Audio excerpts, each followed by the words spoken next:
In a quiet African village where the nights are longer than the days and silence carries secrets, lived Adissa and her husband, Kojo. To their neighbors they were the perfect couple, respected, envied, admired. But behind the mud walls of their home, shadows whispered of something hidden, something unspoken. Adissa often noticed Kojo clutching a small wooden box, never letting it out of his sight. At night when she pretended to sleep, she would hear him whispering outside, talking to someone who was never there. She told herself it was her imagination until one evening a child in the village tugged at her hand and whispered, "Don't go near the old hut, it belongs to the dead." Her heart raced. Why would a child say such a thing? That night, as Kojo locked the wooden box once more, she asked softly, "What is it you keep so close to your chest?" Kojo's voice grew sharp. "It holds memories. Nothing for you to worry about." But Adissa could not rest. What memories demand such secrecy? What pain lurks in a husband's eyes when he lies?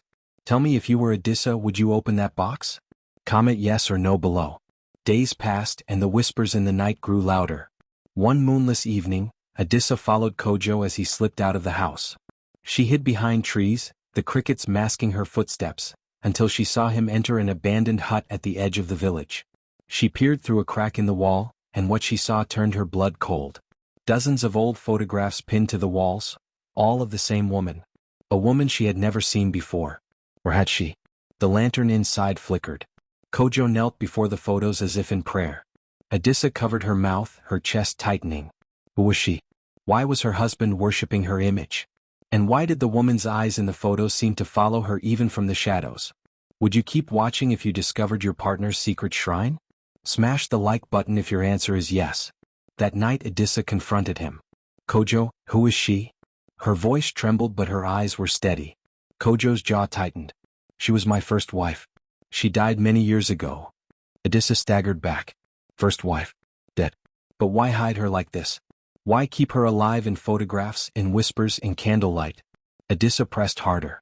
"Why hide her if she is gone?" Kojo avoided her gaze. His voice fell like a stone.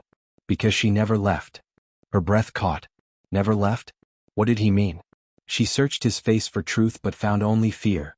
"Now tell me, if you were Adissa, would you confront further or would you run? Comment your choice." But Adissa's curiosity consumed her.